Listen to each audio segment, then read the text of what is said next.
OK? Il existe plusieurs sortes d'allumettes. Beaucoup de gens achètent un peu ce type d'allumette-là, au IGA, Métro, puis ça, à l'épicerie, ils vendent ça. Mais ça, c'est la pire boîte d'allumettes que vous pouvez pas acheter. OK? Premièrement, aussitôt qu'il est dans vos poches, puis vos poches deviennent un petit peu humides l'été par la sueur, l'hiver par la neige, la pluie, etc., bien, ça ne fonctionne plus. Hein? Ça disparaît rapidement. Les allumettes sont petites. Hein? Regardez, il y en a qui sont, comment elles sont petites. Le bois est petit comparé à des plus grosses allumettes. Hein? On le voit bien ici, la différence. Puis, tu as besoin d'avoir un striker. OK? Si tu n'as pas de striker, ça ne fonctionne pas. S'il pleut, ça ne fonctionne pas. Ici, vous avez des allumettes à l'épreuve de l'eau, déjà supérieures. Okay? Ça fait qu'ils peuvent être humides. L'allumette, elle peut être trempée dans l'eau présentement, puis je strike, puis ça va fonctionner. Okay? Ça, c'est déjà mieux. Okay? Il y a aussi, si on voit la différence entre une allumette qu'on a besoin d'un striker sur le côté, puis une allumette avec une petite pointe blanche. La petite pointe blanche, là, ça veut dire qu'on peut frotter ça n'importe où.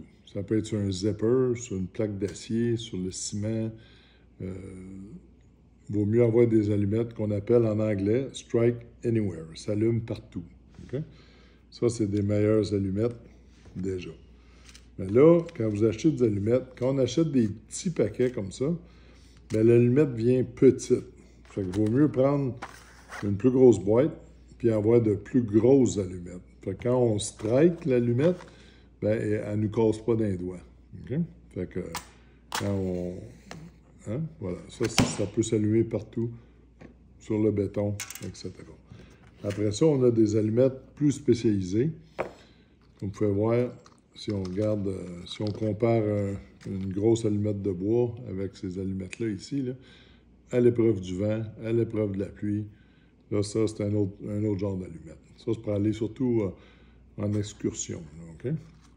En excursion, on met ça dans des petites bouteilles comme ça, scellées, puis ça garde nos allumettes au sec, malgré qu'ils peuvent partir quand ils sont à l'eau. Oups, j'ai levé la bouteille à l'envers. On a aussi ici, regardez la différence d'allumettes. OK? Ça aussi, des allumettes géantes qui vont vous permettre de prendre du bois humide, hein, du foin humide, puis réchauffer votre bois ou votre foin pour partir votre feu. Bien pratique en cas de pluie d'avoir des allumettes de ce genre. Okay? Ça fait que je vous le dis, là, choisir la bonne sorte d'allumette est importante, dépendamment des activités qu'on fait à l'extérieur ou on est à l'intérieur. Fait qu'avec ça, je vous laisse.